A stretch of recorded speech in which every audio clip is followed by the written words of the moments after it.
안녕하세요. 미국주식론 대학의 미준입니다. 3월 19일 오늘의 미국주식 뉴스를 시작합니다. 오늘도 변함없이 미국 주식 투자의 정석을 지키고 있는 미준에 오신 것을 환영합니다. 오늘도 소중한 구독자 한 분께서 굉장히 중요한 질문을 남겨주셔서요. 이 부분에 대한 답변을 먼저 좀 드릴까 합니다. 뒷부분으로 돌리지 마시고요. 오늘 질문은 정말 중요하거든요. 그래서 답변을 함께 지켜보셨으면 합니다. 황주 성님께서 남겨주신 글이고요. 매일매일 미주원의 소중한 방송 고맙게 잘 듣고 있습니다. 바보 같은 질문 하나 드립니다. 절대 그렇지 않습니다. 너무나 훌륭한 질문을 주셨고요.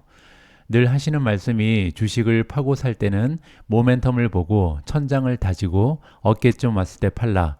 그리고 살 때는 그 반대라고 하셨는데 천장 또는 바닥에 다다랐다는 것은 어떻게 판단할 수 있을까요? 5일 이평선을 기준으로 봐야 하나요? 아니면 20일 이평선을 기준으로 봐야 하나요? 또 전체적으로는 어느 정도 기간을 두고 천장과 바닥 여부를 판단해야 할까요? 예컨대 짧게 보면 한 달을 예를 들어서 바닥을 찍었다고 판단되는데 길게 보면 또 3달 이렇게 더 깊은 바닥을 만나게 되는 것은 어떻게 방지할 수 있을까요? 질문에 대한 답변을 부탁드립니다. 라고 정중한 댓글을 남겨주셨습니다.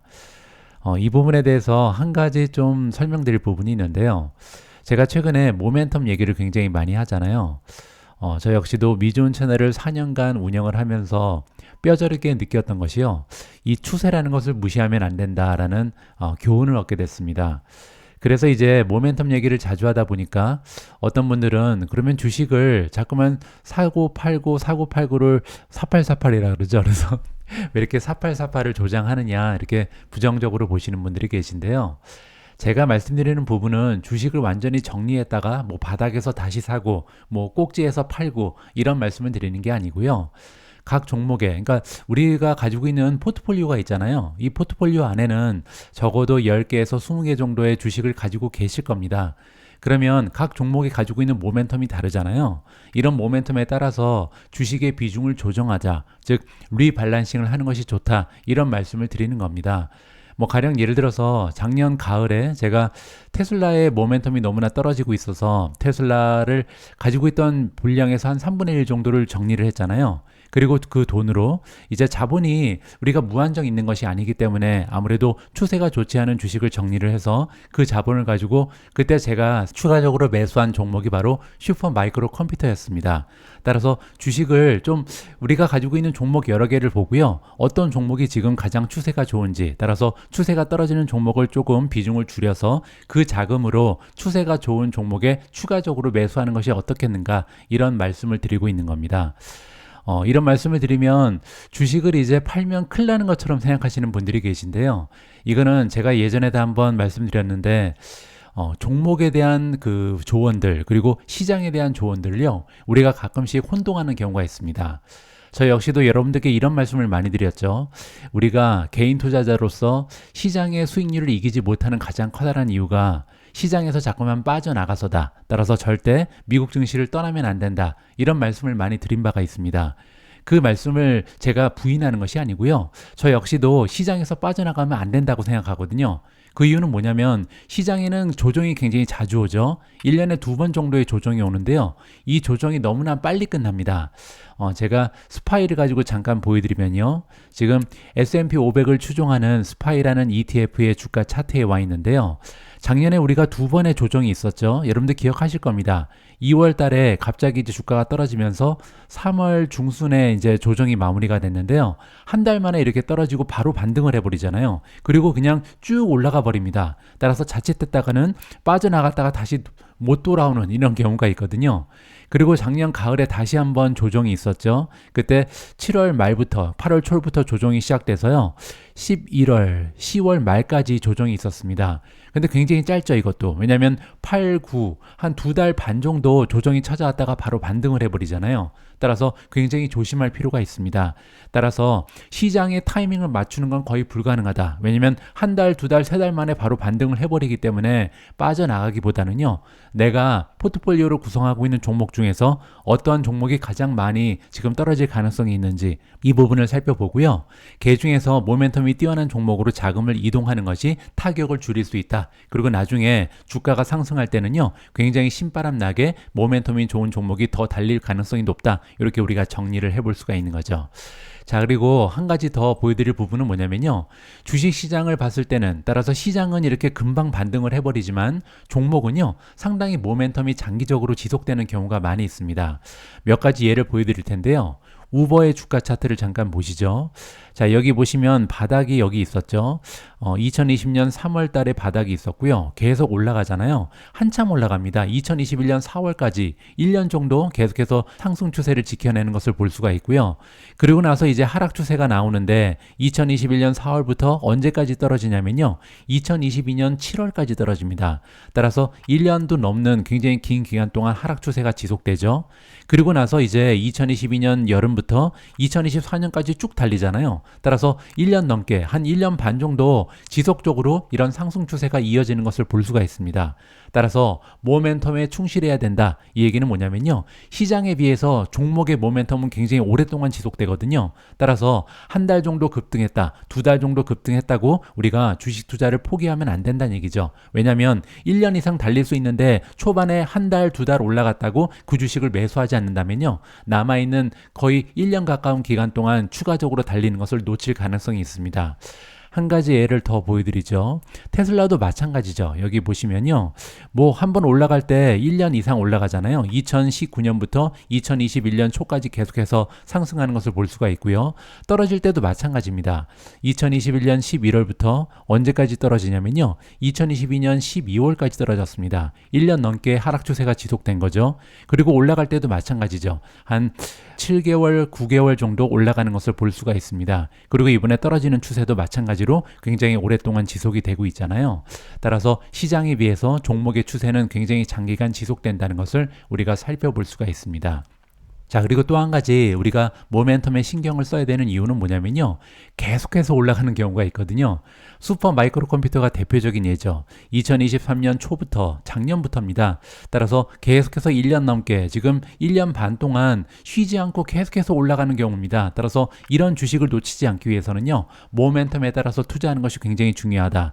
따라서 우리가 담고 있는 종목들 중에 이렇게 템버거가 나오는 행운이 자주 찾아오지가 않잖아요. 따라서 내가 기껏해야 10개 아니면 20개 정도의 주식을 가지고 있는데 그 중에서 굉장히 좀 운이 좋아서요, 템베거가 딱 찾아왔어요. 근데 이 템베거를 200% 올랐다고 팔아버리고 300% 올랐다고 팔아버리면 안 되겠죠. 따라서 모멘텀에 충실하는 그런 모습을 지킬 필요가 있고요. 한 가지 이유가 더 있는데요, 바로 떨어지는 것도 마찬가지이기 때문입니다. 여러분들 팬데믹의 최대 수혜주는 줌이었습니다. 줌의 주가는 정말 무섭게 올라갔죠. 90달러에서 나중에 정점을 보시면 500달러가 넘어갑니다. 따라서 뭐 5배, 6배, 7배 정도 올라간 굉장한 모멘텀을 가진 주식이었고요. 그때도 이제 2년 정도 계속해서 상승하는 추세를 만들어냈습니다. 자, 그리고 나서 2020년 10월부터 엄청나게 떨어지는 추세가 발견되는데요, 지금까지 계속해서 떨어지고 있습니다. 따라서 우리가 모멘텀에 기반한 투자를 했다면 이쯤에서 다 팔아버렸을 거 아니에요. 중간에 이제 3분의 1 정도 정리하고 또 3분의 1 정리하고 계속해서 팔았을 겁니다. 결국 주가가 한 500에서 300까지 떨어졌을 때는 주식을 다 정리하고 남아있는 주식이 없을 가능성이 높죠. 따라서 모멘텀에 입각한 투자하는 것이 조금 더 리스크를 해소할 수 있는 한 가지 방편이 될 수 있다, 개인적으로 판단합니다. 자, 그러면 다시 질문으로 돌아와서요, 우리가 무릎까지 올랐을 때 주식을 사야 되고 또 어깨까지 떨어졌을 때 주식을 팔아야 되는데 과연 어디가 어깨고 어디가 무릎인지 이 점을 좀 파악할 수가 있어야 되잖아요. 자, 그런데 문제는요, 우리가 지나고 보니까 꼭지였고 지나고 보니까 바닥이었습니다. 따라서 어깨랑 무릎을 맞추는 것도 굉장히 어려운 부분이죠. 따라서 제가 여러분들께 드리고 싶은 조언은요, 분할 매수, 분할 매도를 해야 된다, 이런 말씀을 드리고 싶습니다. 그리고 그 기준점은요, 제 생각에는 20일 이평선, 50일 이평선, 100일 이평선, 그리고 200일 이평선, 이렇게 4단계로 나누어서 분할 매수를 하거나 분할 매도를 하는 것이 가장 안전하지 않을까, 이런 조언을 드리고 싶습니다. 자, 가령 예를 하나 드리고 싶은데요. 지금 알파벳의 추세가 전환되고 있습니다. 많은 분들께서 기대감을 가지고 최근 알파벳의 움직임을 살펴보고 계신데요. 자, 알파벳 페이지로 와서 제가 하나 보여드리고 싶은 부분이 있습니다.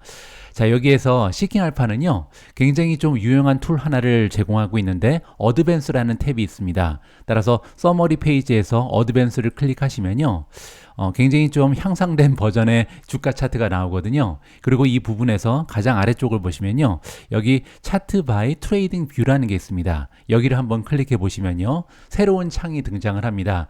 여기부터는 이제 시킹 알파가 운영하고 있는 페이지가 아니고요, 시킹 알파 파트너십을 결성하고 있는 tradingview.com에서 제공하는 유용한 정보다, 이렇게 보시면 되고요.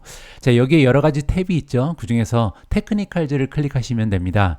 테크니컬즈 클릭하시면 이 구글이라는 주식에 대한 여러 가지 기술적 분석이 쭉 나와 있습니다. 자, 여기 보시면 원 데이, 원 위크, 원 먼스가 있잖아요.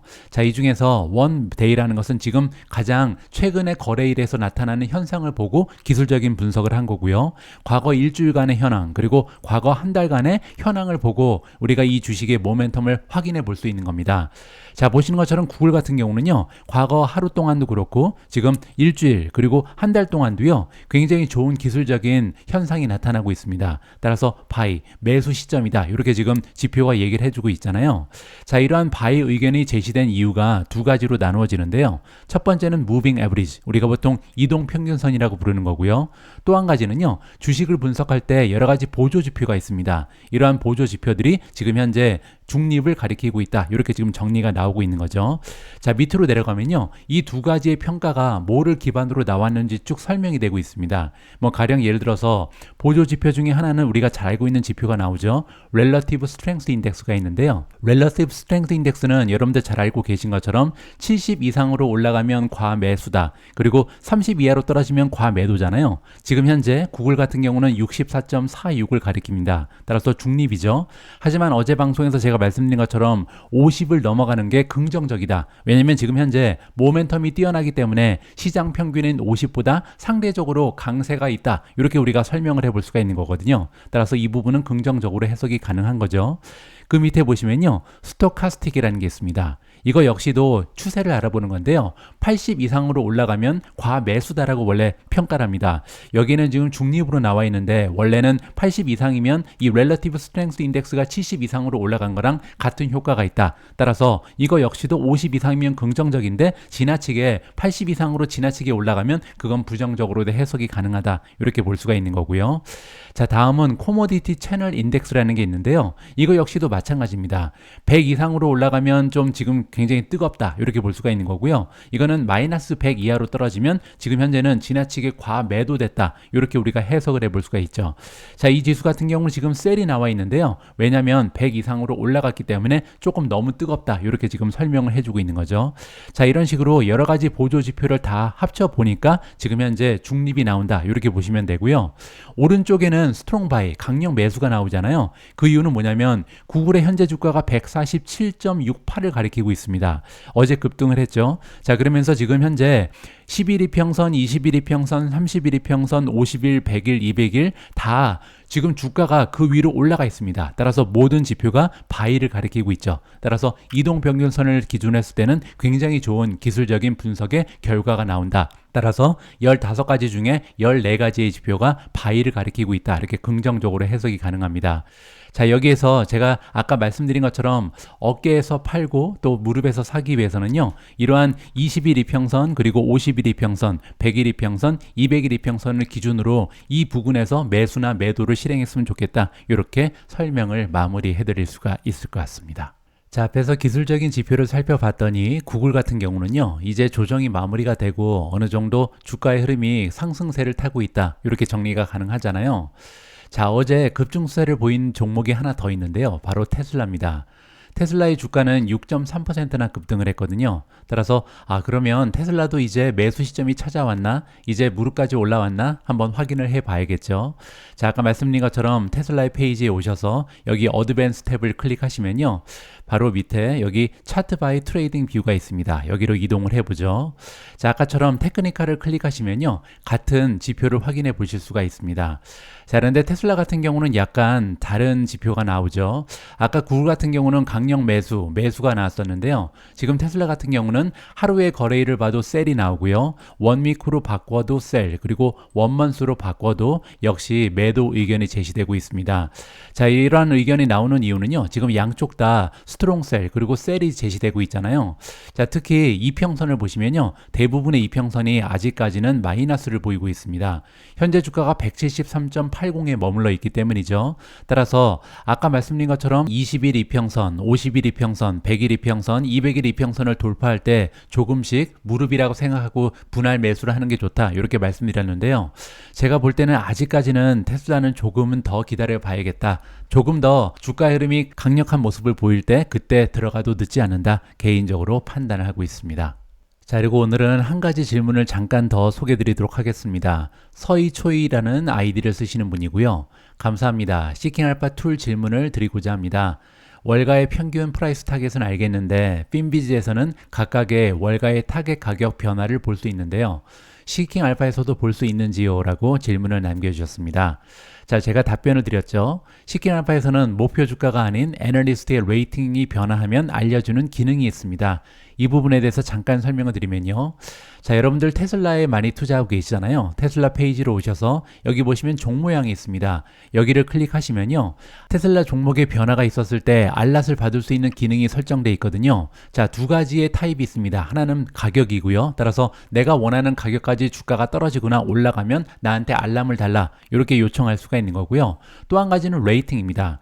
여러분들 잘 알고 계신 것처럼 레이팅이 세 가지가 있잖아요. 시킹알파에서는 시킹알파에 연계되어 있는 주식 블로거들이 주는 레이팅, 두 번째는요 월가의 전문가들, 애널리스트들이 주는 레이팅, 그리고 세 번째로 퀀투스코어가 있잖아요. 이 세 가지 중에 여러분들이 원하는 거를 클릭을 하시고요. 예를 들어서 지금 테슬라 같은 경우는 퀀투 레이팅이 이퀄 레이트입니다. 따라서 보유 의견이죠. 자, 그런데 만약에 이 보유 의견이 나중에 셀로 바뀌든지 아니면 스트롱 셀로 바뀌면 나한테 알람을 달라 이렇게 설정할 수 있고요. 아니면 매수에서 아니면 강력 매수로 바뀌게 되면 나한테 알람을 달라. 만약에 바이로 바뀌게 되면 나한테 알람을 주는 설정을 하고 세이빙을 누르시면 됩니다. 자, 이렇게 되면요. 여기 색깔이 바뀌었죠. 따라서 지금 테슬라의 평가가 보유 의견 홀드에 머물러 있잖아요. 이 홀드가 만약에 나중에 매수로 바뀌면 그때 나는 알람을 자동적으로 받게 된다. 이 부분을 확인해 보실 수가 있겠습니다.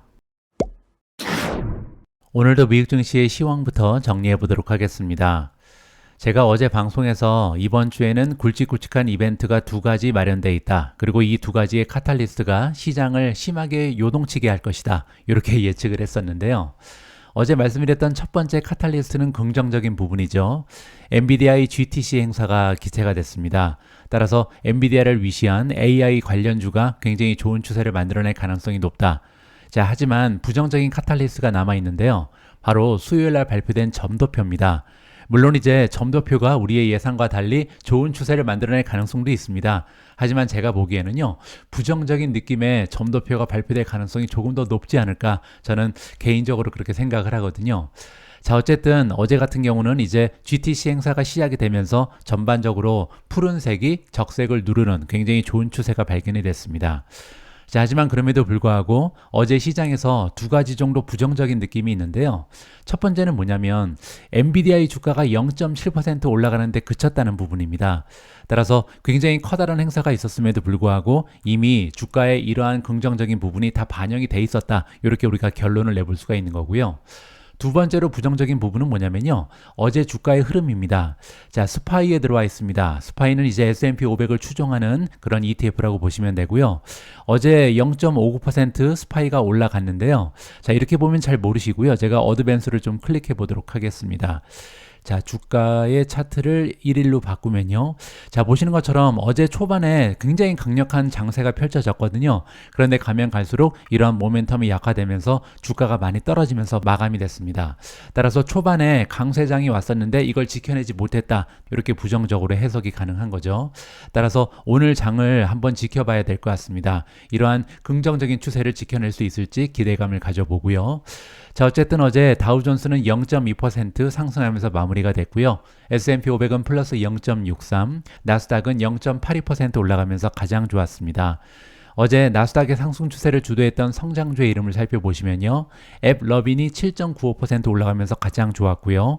오픈도어 플러스 7.87, 테슬라 플러스 6.31, 블룸에너지 플러스 5.62, 센티넬1 플러스 4.84, 구글 플러스 4.44, 모빌아이 플러스 4.33, 벌티브 홀딩스 플러스 4.05, 클라우드 플레어 플러스 3.32, 덱스콘 플러스 3.27, 리비안 플러스 3.26, 인페이즈 에너지 3.21, 파이버가 3.14% 올라가면서 가장 좋은 주가의 흐름을 만들어냈습니다. 자, 반면 어제 3대 지수 모두 올라갔음에도 불구하고 주가가 떨어진 종목이 있는데요. 자, 일단 마이크로 스트래티지가 무려 15.69% 급락을 했습니다. 한때는 30% 이상 올라가서 굉장히 기분이 좋았는데 어제 대부분의 상승 추세를 좀 반납하는 굉장히 좋지 않은 추세가 만들어졌고요. 뭐 그 이유는 잘 알고 계신 것처럼 비트코인이 6.3%나 떨어지면서 지금 63,530까지 떨어졌기 때문입니다. 따라서 비트코인과 연계되어 있는 마이크로 스트래티지가 레버리지 효과가 있잖아요. 따라서 비트코인이 6% 떨어졌을 때 굉장히 심한 하락 추세를 만들어냈다. 이렇게 보시면 될 것 같고요. 리오토가 12.23% 빠졌습니다. 버진 갤럭틱 마이너스 9.64, 파가야 테크놀로지 8.44% 추가적으로 급락을 했고요. 로블록스 마이너스 7.75, 사운드 하운드 AI 마이너스 7.52, SMCI 마이너스 6.38, 에디타스 마이너스 5.04, 월프스피드 마이너스 3.95, 스템 마이너스 3.78, 마지막으로 인텔리아가 3.29% 떨어지면서 시장의 긍정적인 추세에 역하는 모습을 보여줬습니다. 자, 다음에는 미준 탑 13의 소식이고요. 어제 올라간 종목의 수가 더 많았죠. 테슬라가 6.36% 올라가면서 가장 좋았고요. 팔란티어 2.17% 상승했습니다. CRM이 플러스 2.10, 블록이 플러스 0.86, 엔비디아 플러스 0.70, 마이크로소프트 플러스 0.2, TSMC 플러스 0.16, 아마존 0.03% 상승했습니다. 6종목은 하락했는데요. 익스피디아가 0.19% 소폭으로 하락했고요. 인피니언이 마이너스 0.40, 우버 마이너스 0.49, 비트코인 마이너스 6.34, SMCI 마이너스 6.38, 마지막으로 마이크론 테크놀로지가 15.69% 급락을 했습니다. 오늘은 엔비디아 이야기를 안 할 수가 없습니다. 물론 이제 엔비디아의 GTC 관련해서 너무나 많은 컨텐츠들이 지금 범람을 하고 있어서 조금 지겨우실 수도 있는데요. 미주만 보시는 분들도 계시기 때문에 어제 엔비디아가 개최 시작한 GTC에서 어떤 이야기가 들려왔는지 핵심만 좀 정리를 해드리도록 하겠습니다. 자, 제목에 정리가 되어 있는데요. 엔비디아가 새로운 칩, 그리고 슈퍼컴퓨터, 마이크로 서비스 이러한 세 가지의 키워드를 가지고 AI의 리더십을 확장했다라는 반가운 기사가 보도되고 있습니다. 구체적인 내용을 한번 보시죠. 월요일 늦게 엔비디아는요, 차세대 인공지능 컴퓨팅 플랫폼인 블랙웰을 미리 공개하고요. 의료, 제조 등 다양한 산업에 AI 기술을 도입하는데 어떻게 도움이 되는지 강조를 했습니다. 자, 일단 블랙웰에 대해서 좀 알아보면요. 블랙웰을 통해서 기업들은요, 이전 버전인 호퍼 플랫폼보다 최대 25배나 적은 비용 그리고 에너지 소비로 조 단위의 대규모 언어 모델에서 실시간 생성 AI를 구축하고 실행할 수 있습니다. 따라서 원래 이제 호퍼 플랫폼만 가지고도 1등 기업이었는데 그거보다 훨씬 더 최대 25배나 비용이 떨어지는 엄청난 GPU가 등장했다. 이렇게 보시면 되겠죠. 블랙웰은요, 최대 10조 개의 매개 변수로 확장되는 모델에 대한 AI 학습 그리고 추론을 지원할 수 있다라고 설명이 되고 있습니다. 자, 그리고 또한 2080억 개의 트랜지스터로 구성됐다고 하고요. 그래픽 처리 장치, 즉 GPU는 호퍼보다 4배의 AI 훈련 성능 그리고 30배의 추론 성능을 제공한다고 합니다. 일단 호퍼랑 비교하는 게 굉장히 중요한 게요. 여태까지 엔비디아가 잘 팔린 이유가 호퍼 때문이거든요. 따라서 우리가 잘 알고 있는 데이터 센터들, 뭐 아마존의 AWS라든지 마이크로소프트의 애저, 그리고 구글 클라우드 이런 데서 호퍼를 다 사갔었습니다. 자, 그런데 지금 호퍼랑 비교했을 때 블랙웰 같은 경우는요, 일단 AI 훈련 성능은 4배 정도 더 뛰어나다. 그리고 굉장히 중요한 부분은요, 추론 성능이 무려 30배나 더 뛰어나다는 점입니다. 자, 제가 여러 번 걸쳐서 말씀드린 것처럼 것처럼 지금 인공지능은요, 두 가지의 단계로 진행이 되고 있습니다. 첫 번째는 AI 훈련이고요. 두 번째는 애플리케이션으로 부르는 추론이잖아요. 그런데 다가오는 미래에는요, 훈련 쪽에 시장이 조금씩 작아질 가능성이 있죠. 왜냐하면 인공지능이 훈련을 거듭하다 보면요, 더 이상 GPU를 살 필요가 없는 그런 단계에 이를 수 있기 때문입니다. 물론 계속 사긴 하겠지만 그 증가 추세가 감소할 가능성이 있다는 거죠. 자, 그래서 추론 부분이 굉장히 중요한데 지금 블랙웰 같은 경우는요, 추론 성능이 과거의 호퍼보다 30배나 향상됐다. 굉장한 소식이 전달되고 있는 거죠. 어제 기조연설에서 엔비디아의 공동 창립자 그리고 CEO인 젠슨 왕은 이렇게 얘기했습니다. 앞으로 AI가 경제의 근본적인 변화를 이끄는 변동력이 될 것이다. 그리고 블랙웰 칩은요, 이 새로운 산업혁명을 이끄는 엔진이다 라고 이야기했습니다. 4차 산업혁명에 없어서는 안 되는 존재가 블랙웰이다. 이렇게 치켜 세우는 거죠. 전 세계에서 가장 역동적인 기업들과 협력하여 모든 산업에서 AI 가능성을 실현하게 될 것이다 라는 굉장한 포부를 얘기했습니다. 자, 이미 블랙웰을 도입할 계획을 가지고 있는 기업들의 이름이 나옵니다. 아마존의 웹 서비스, 알파벳의 구글, 메타 플랫폼즈, 마이크로소프트, 오픈 AI, 오라클, 테슬라 등이 이미 고객으로 확보돼 있다. 엔비디아가 자랑스럽게 밝혔고요. 블랙웰 기반 제품은 올해 말부터 엔비디아의 하드웨어 파트너를 통해서 출시될 예정이라고 합니다. 이 얘기는요, 이제 서버를 만들어서 판매를 해야 되잖아요. 따라서 서버 기업들이 여기 쭉 나열이 되는데 우리가 잘 알고 있는 시스코, 델 컴퓨터, 그리고 휴렛 패커드, HP이죠. 그리고 마지막으로 슈퍼 마이크로 컴퓨터, 이러한 기업들이 서버를 만들어서 판매할 것이다. 그 서버 안에는 블랙웰이 들어간다. 이렇게 보시면 됩니다. 엔비디아는 또한 차세대 AI 슈퍼컴퓨터를 이번에 소개했습니다. 그 이름은 DGX 슈퍼포드라고 부르는 것 같고요. 이 슈퍼컴퓨터는요, 최대 576개의 블랙웰 GPU를 하나로 연결해서 실행할 수 있다라고 합니다. 자, 따라서 블랙웰 하나만 가지고도 엄청난데 이거를 576개를 엮어서 하나의 슈퍼컴퓨터로 만든다. 그 처리 능력이 얼마나 대단할지 우리가 미루어 짐작을 해볼 수가 있는 거죠. 제너러티브 AI의 다음 단계는 무엇인가? 따라서 새로운 성장 동력에 대해서 얘기하고 있는데요.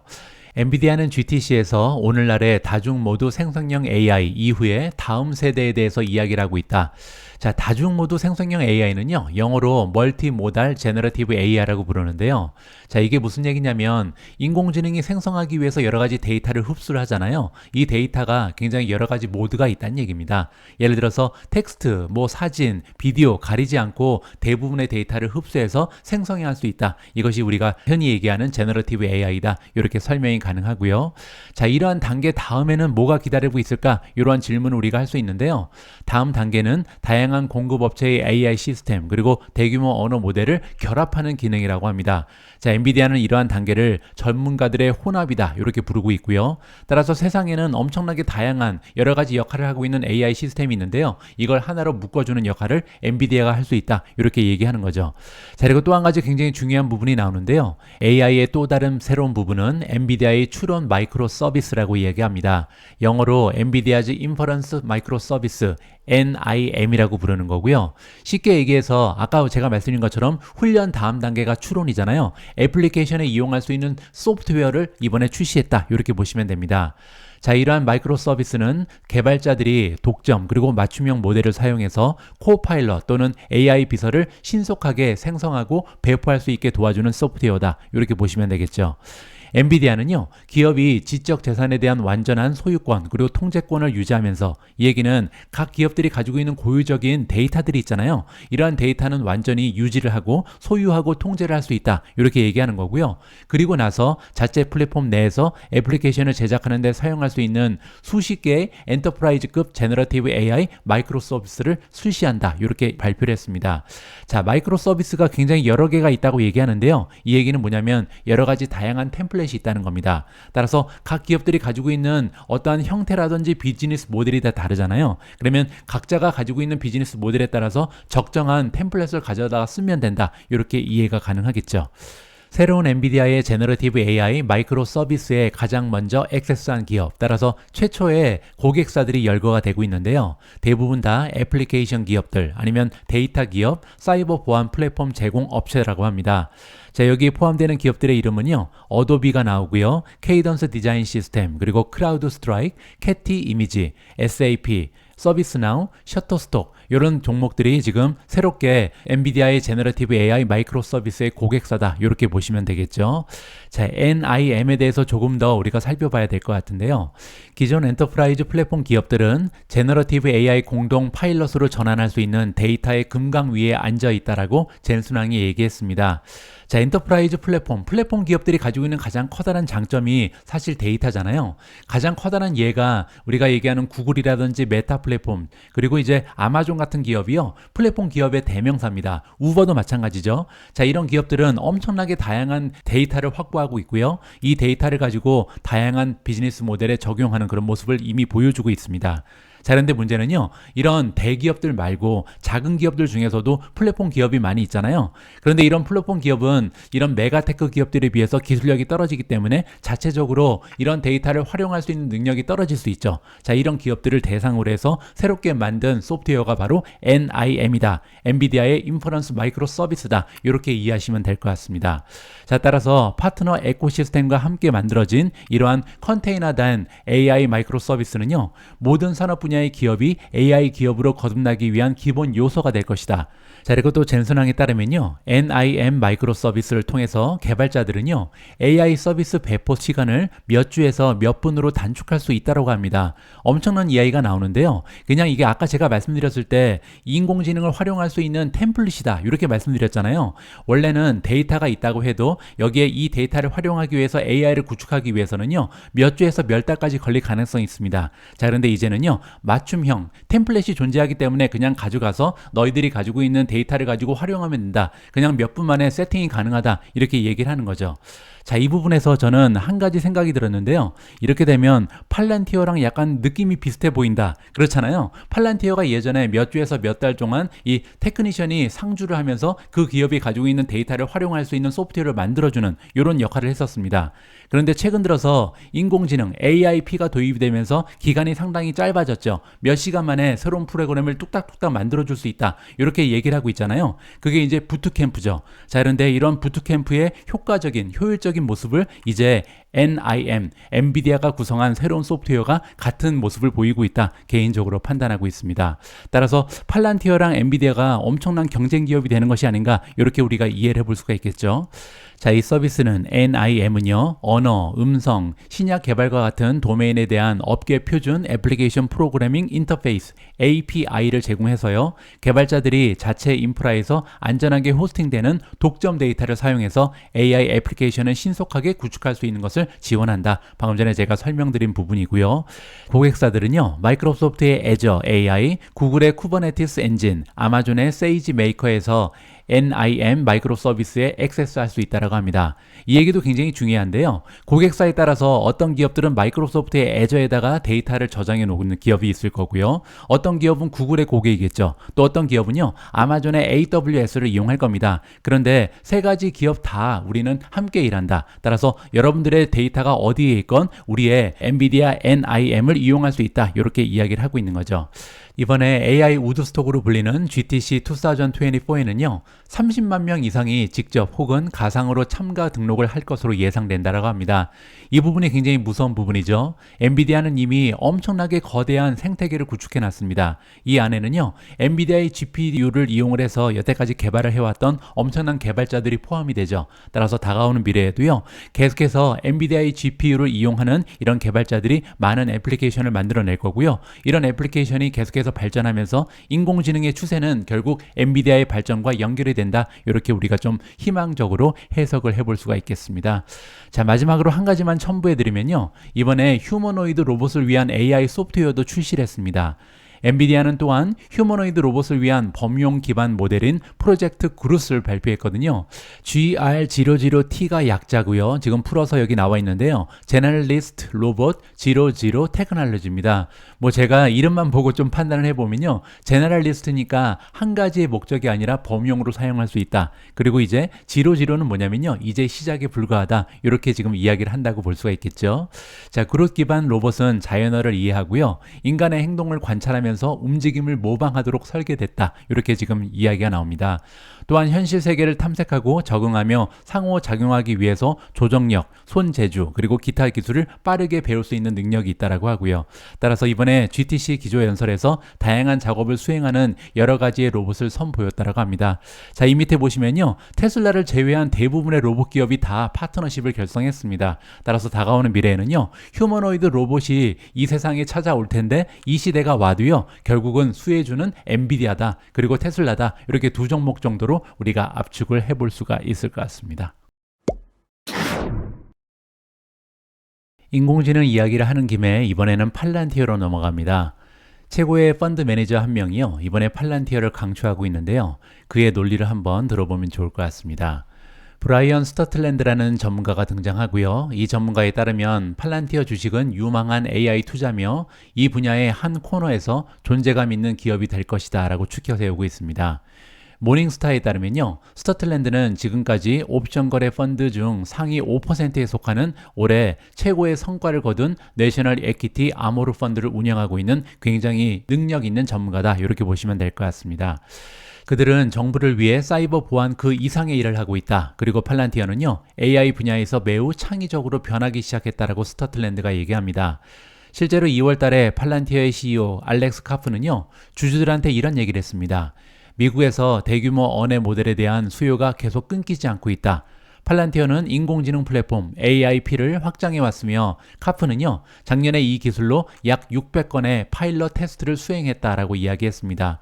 파일럿 테스트를 수행하고 나서 여기서 이제 잠재적인 고객을 확보할 수 있는 하나의 툴이다, 이렇게 보면 되겠죠. 아직은 시작 단계에 있지만 군사 분야에서 물체를 식별하는 것부터 안보, 그리고 군대를 개선하는 데 사용할 수 있는 모든 종류의 다양한 인공지능을 활용하고 있다는 것이 스터틀랜드의 의견입니다. 따라서 기사 제목에서요, 이런 최고의 펀드 매니저가 팔란티어를 강추하는 이유를 찾아봐야 되는데요. 바로 그 이유는요, 군사 분야에서 이자 시작이 불과하지만 굉장히 활용 가치가 높다. 앞으로 군사 분야에서 엄청난 매출을 창출할 수 있는 것이 팔란티어다. 이것이 스태틀랜드라는 전문가의 의견인 것 같습니다. 스터틀랜드는요, 군사 그리고 국방용 AI 애플리케이션을 제작하는 팔란티어의 노력에 대해서요, 이들은 이 분야에서 중요한 역할을 하게 될 것이다. 그는 팔란티어 목표 주가를 37달러로 제시했는데요. 그 얘기는 지금 현재 주가에서 무려 60% 가까이 급등할 여력이 있다, 이렇게 정리가 가능합니다. 여러분들 잘 알고 계신 것처럼 팔란티어 주가는요, 올해 들어서만 40% 이상 상승한 상황입니다. 그런데 추가로 57%나 더 달릴 수 있다, 이렇게 얘기하는 거죠. 지난주에 웨드부시의 애널리스트 댄 아이브즈는요, 팔란티어의 목표 주가를 30달러에서 35달러로 상향 조정한 적이 있습니다.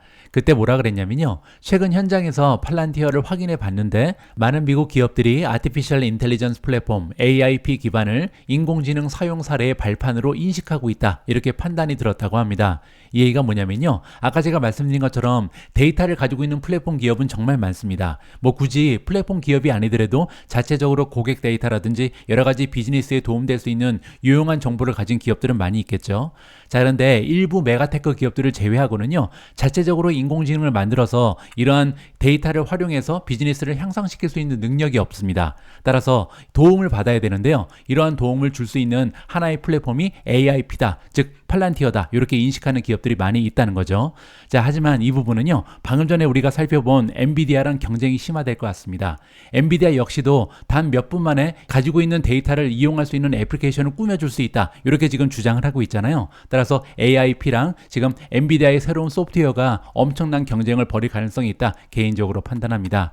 자, 어쨌든 웨드부시의 댄 아이브즈는요, AIP가 게임 체인저다, 이렇게 지금 지켜 세우고 있고요. 기업들 그리고 정부 모두 생태계가 복잡한 워크플로우 자동화를 위한 유용한 플랫폼을 구현하기 위해 서두르는 가운데 지금 추세가 그렇다는 거죠. AI와 관련된 강력한 제품의 포트폴리오를 갖춘 팔란티어가요, 1조 달러 규모의 AI 글로벌 TAM, 토탈 애드러서블 마켓을 얘기하는 거죠. 접근 가능한 총 규모를 얘기합니다. 자, 이렇게 커다란 시장에서 의미 있는 점유율을 차지할 것으로 예상한다라고 아이브즈가 밝히고 있습니다.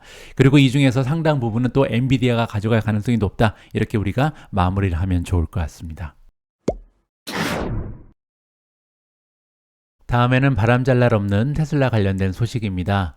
자, 이번에는 일론 머스크가요, 투자자들을 위해서 케타민을 복용했다. 케타민은 이제 위험성이 있는 약물을 얘기하잖아요. 그런데 내가 케타민을 복용한 것은 다 투자자들을 위한 거였다. 이렇게 지금 이야기를 하고 있습니다. 무슨 얘기인지 한번 읽어보시죠. 일론 머스크는 케타민을 처방받아 복용을 하면요, 기분이 가라앉는 기간을 완화할 수 있고, 이는 테슬라를 비롯한 그가 운영하고 있는 다른 회사의 투자자들한테도 최선의 이익이 된다. 이렇게 이야기를 했습니다. 월요일 유튜브에서 스트리밍된 전 CNN 앵커 출신 돈 레몬과의 인터뷰에서 머스크는요, 월가에서 중요한 것은 실행이라고 얘기합니다. 따라서 일을 잘 해야 된다는 거죠. 그는 테슬라의 성공을 언급하면서 투자자 입장에서 본다면 내게 필요한 약물이 있다면 나는 계속 복용을 해야 된다. 이렇게 주장을 하고 있습니다. 머스크는 우울증과 유사한 증상을 유발하는 화학적 조류, 케미칼 타이즈를 치료하기 위해서 주기적으로 처방에 따라 약을 복용한다고 밝혔습니다. 의사는 통증과 우울증을 치료하기 위해 케타민을 처방할 수 있고요. 복용량이 많으면 약물이 진정제 역할을 한다고 합니다.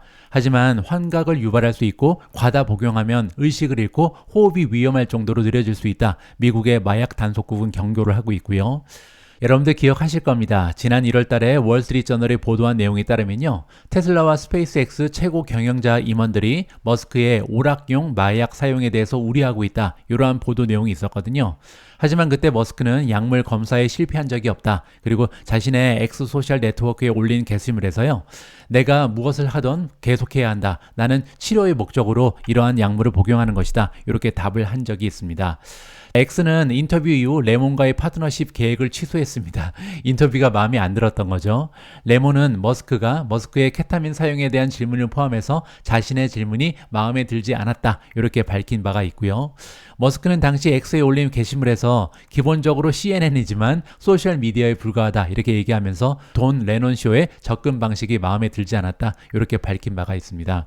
자, 어쨌든 이렇게 개인적인 사생활까지 침범당하는 이런 머스크의 모습이 과연 전 세계 최고의 부자면 행복해야 되는데 가능할까? 이런 생각이 들기도 하고요.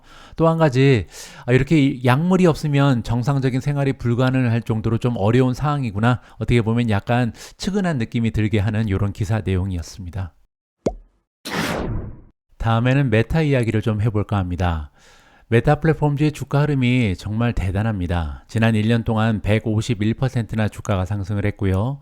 2024년 들어서도요, 이제 3월 중순인데 40%나 급등 추세를 계속해서 이어나가고 있습니다.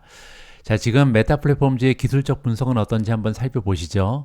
어드밴스 클릭하시고요. 밑에 부분에 차트 바이 트레이딩 뷰 클릭하시면 아까 그 페이지로 올 수가 있고요. 테크니컬 클릭하시면 됩니다. 자, 한번 보시죠. 스트롱 바이가 나오는데요. 원위크로 바꿔보죠. 일주일을 봐도 매수고요. 그리고 한 달로 바꿔도 지금 계속해서 매수가 나오고 있습니다. 그만큼 지금 무빙 에브리지가 굉장히 좋다. 이동평균선이 단단한 지지선을 형성하고 있다. 이렇게 우리가 해석을 해볼 수가 있는 거죠. 자, 보시는 것처럼 굉장히 추세가 좋은 종목이 메타 플랫폼즈입니다.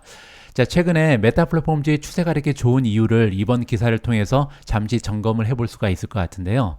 이번 기사의 제목을 보시면요, 메타는 이제 소셜 네트워크라기보다는 컨텐츠 추천 엔진에 가깝다, 이러한 평가를 받고 있는데요. 무슨 얘기인지 한번 살펴보시죠. 웰스파고 증권의 주식 애널리스트이자 디렉터인 켄 가일스키가 나오는데요. 이 전문가는요, 메타는 이제 소셜 네트워크가 아니라고 얘기합니다. 그리고 컨텐츠 추천 엔진이 됐다. 긍정적으로 평가를 하는 거죠. CNBC 인터뷰에서 가일스키는요, 메타 플랫폼즈의 광고 성장은 소셜 미디어 사이트에서 컨텐츠 추천 엔진으로 전환한 데 따른 것이다. 이렇게 지금 설명을 하고 있습니다. 특히 메타의 릴스 제품이 전체 메타 사용량의 25% 이상에 기여하고 있다. 이렇게 밝혔습니다. 따라서 이 부분도 굉장히 긍정적인데요. 메타는 원래 전통적으로 동영상이 없었잖아요. 그런데 새롭게 릴스라는 동영상 제품을 출시했죠. 그리고 나서 이미 사용량의 25%를 기여하고 있다는 부분은요, 얼마나 혁신을 빠르게 진행하고 있는지, 그리고 새로운 추세에 적응하는 능력이 굉장히 뛰어나다, 이렇게 평가가 가능합니다. 2022년 플랫폼별 이커머스 광고 지출에서요, 구글의 점유율은 33%였고요. 메타는 25%에 불과했습니다. 하지만 작년에는요, 이 순위가 바뀌었죠. 구글의 점유율이 30%, 메타의 점유율이 무려 31%까지 올라갔다고 합니다.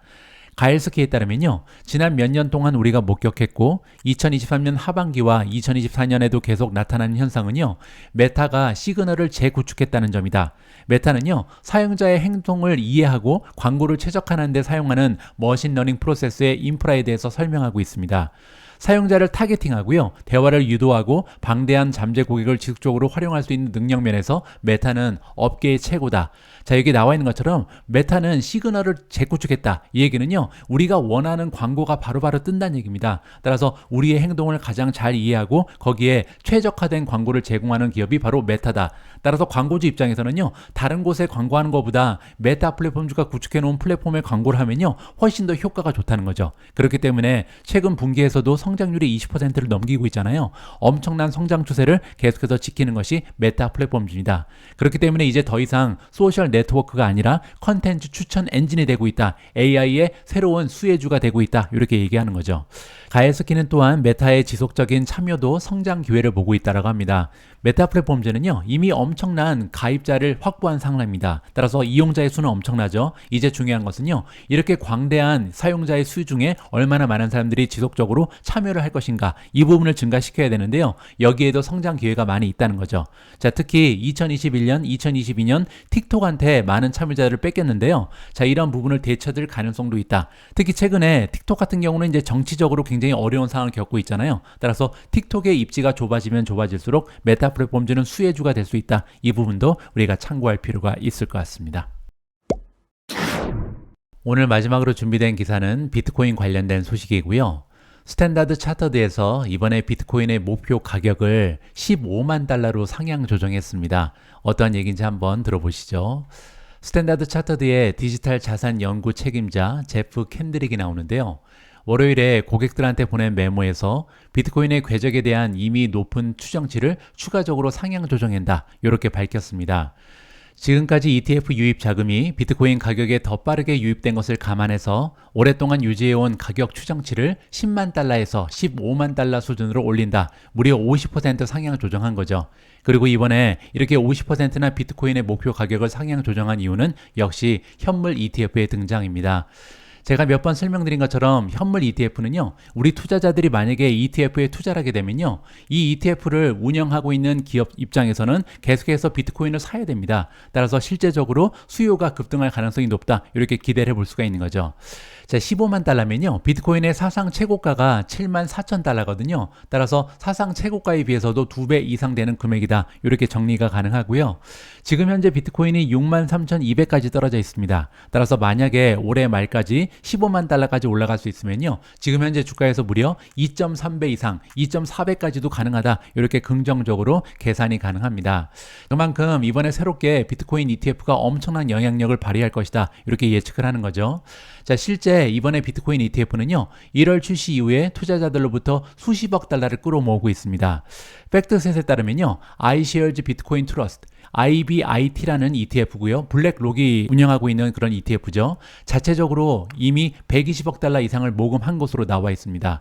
따라서 제가 볼 때는요, 블랙록도 사실 비트코인의 수혜주 중에 하나다. 이렇게 생각하고 있고요. 자, 그리고 중요한 얘기가 나오는데요. ETF 출시 이후에 비트코인의 랠리는 실물 자산인 금과 비슷한 점이 있다고 합니다. 자, 이게 무슨 얘기냐면요, 캔드릭은 총 750억 달러로 예상되는 ETF 유입과 더불어서 과거 ETF 도입 이후에 금값의 움직임, 즉 역사를 얘기하는데요. 이것 또한 2025년 비트코인 랠리가 더 높아질 수 있다는 낙관론의 한 가지 이유라고 얘기합니다. 자, 그러면서 내년이 되면요, 20만 달러가 가능하다. 이렇게 얘기하는데요. 만약에 준비금 관리자들이 비트코인을 매수하면요, 25만 달러까지도 올라갈 가능성이 높다. 따라서 올해의 목표 가격은 15만 달러고요. 내년은 20만 달러인데요. 좀 긍정적으로 만약에 추세가 잘 되면 25만 달러까지도 가능하다. 이렇게 긍정적인 전망을 제시하고 있습니다. 자, 여기 나와 있는 부분, 즉 금값의 움직임, 과거에 금도 원래 ETF가 없었거든요. 근데 ETF가 처음 생긴 다음에 금값이 어떻게 변했는지 이 부분도 살펴보면 굉장히 흥미진진할 것 같습니다. 제가 한번 정리를 해봤는데요. 최초의 금 ETF 출시가 금값 상승에 영향을 미친 것으로 알려져 있습니다. 하지만 한 가지 주의할 부분은요. 상관관계가 인과관계랑 같지는 않다. 왜냐하면 샘플이 딱 하나잖아요. 따라서 인과관계, 즉 이게 원인과 결과로 생각하기는 어렵다는 거죠. 관련이 있는 건 확실한데 이거를 인과관계로 우리가 좀 그대로 믿기에는 좀 어려움이 있다. 딱 한 번의 경우이기 때문이죠. 자, 위키피디아의 정보에 따르면요. 최초의 금 ETF는 골드 불리언 증권에서 발행을 했고요. 2003년 3월에 호주 증권거래소에서 출시가 됐습니다.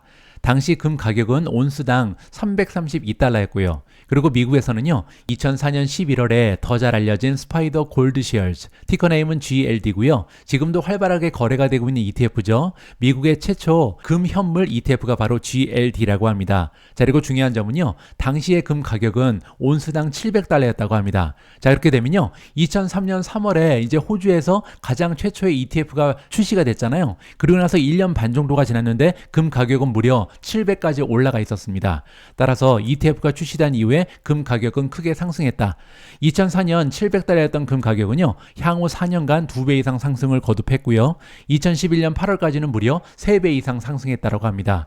자, 따라서 이러한 상승 중에 적어도 부분적으로는 금 ETF에 대한 접근성 증가 그리고 투자자들의 관심이 높아졌기 때문에 금 가격이 급상승할 수 있었다. 이렇게 우리가 역사적인 사실을 살펴볼 수가 있는 거죠. 따라서 정리를 해보면요. 비트코인 역시도 이제 이 과거의 금 역사를 봤을 때랑 마찬가지로 ETF의 바람을 타고 계속해서 급상승할 가능성이 높다. 따라서 올 말까지는 15만 달러까지 상승할 것이다. 이것이 스탠다드 차터드의 주장입니다. 3월 19일 오늘의 미국 주식 뉴스는 여기까지입니다. 오늘 방송이 여러분들 투자 활동에 작은아마 도움이 됐으면 합니다. 여러분들 투자 진행하시다가요. 조금 어려운 부분 그리고 이해가 되지 않은 용어가 등장하면요. 오늘 방송 초반처럼 이렇게 댓글을 통해서 알려주시면 제가 힘 닿는 한 도와드리도록 하겠습니다. 그리고 한 가지 더 부탁드리고 싶은 부분은요. 각 개별 종목에 대한 저의 의견을 물어보시는 분들이 계신데요. 저는 투자 자문업 라이센스가 없어서요. 1:1 조언은 불가능합니다. 따라서 그냥 용어 설명이라든지 어려운 부분이 나타났을 때 이거를 함께 해결하는 이러한 동반자로 생각하시면 좋을 것 같습니다. 우리 모두가 미국 주식 투자로 은퇴하는 그날까지 다 함께 화이팅입니다. 행복한 하루 되세요. 감사합니다.